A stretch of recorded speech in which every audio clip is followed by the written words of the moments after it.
India টুডের নিবন্ধ বাংলাদেশের চূড়ান্ত অরাজকতা পতনের ধারপ্রান্তে শেখ হাসিনা সরকার এমন একটি খবর প্রকাশ করেছে মানবজমিন পত্রিকা। তারা বলছে ইন্ডিয়া টুডে একটি নিবন্ধ লিখেছে এবং সেখানে এরকম হেডলাইন দিয়ে এই নিউজটি প্রচার করেছে। আমি যদি নিউজটি একটু আপনাদেরকে পড়ে শোনাই, সেখানে বলা হচ্ছে বাংলাদেশে এক প্রকার নৈরাজ্য চলছে, নতুন করে মাথাচাড়া দিয়ে উঠেছে, সহিংসতা ছড়িয়ে পড়েছে, কমপক্ষে ৮৮ জনের মৃত্যু হয়েছে, যদিও মৃত্যুর সংখ্যাটি এখন পর্যন্ত শতাধিক ছাড়িয়ে গিয়েছে। বিক্ষোভকারীরা বিভিন্ন জেলায় ক্ষমতাসীন আওয়ামী লীগের কার্যালয় জ্বালিয়ে দিচ্ছে এবং নিরাপত্তা বাহিনীর সহিংস আন্দোলনকারীদের বিরুদ্ধে কোনো প্রকার ব্যবস্থা নিচ্ছে না।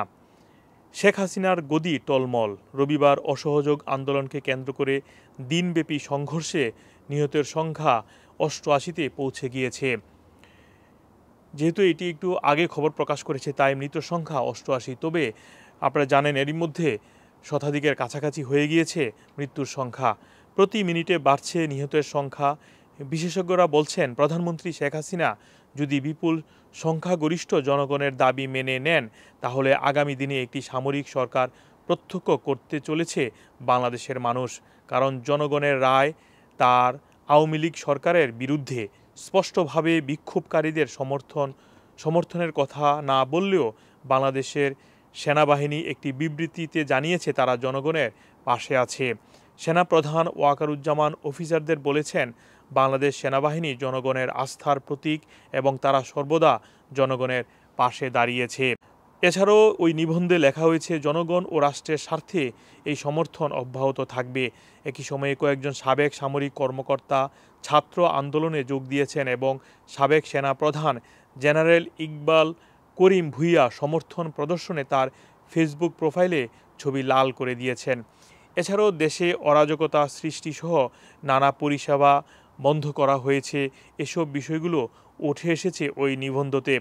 এছাড়াও শেষের দিকে এসে লেখা হয়েছে ঢাকা ভিত্তিক সূত্র মোতাবেক হাসিনা সরকারকে সমর্থন দেওয়ায় বাংলাদেশিদের মনে ভারতের বিরুদ্ধে তিক্ততা তৈরি হয়েছে।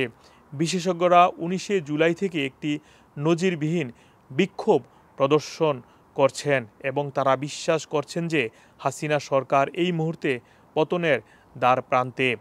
বাংলাদেশে সরকারি চাকরিতে কোটা প্রথা বাতিলের দাবিতে গত জুলাই মাসের মাঝামাঝি থেকেই সহিংসতা ছড়িয়ে পড়েছে। এছাড়াও ২১শে জুলাই কোটা সংস্কারের যে আন্দোলন করা হয়েছিল সেটি কমিয়ে ৫% করা হয়েছে কোটা। এছাড়াও আপনারা জানেন এইসব বিষয়গুলো নিয়ে আসলে মানবজমিন যেই পত্রিকাটি তারা ছাপিয়েছে ইন্ডিয়া টুডের নিবন্ধটি এবং সেখানে তারা এসব কথা বলেছে।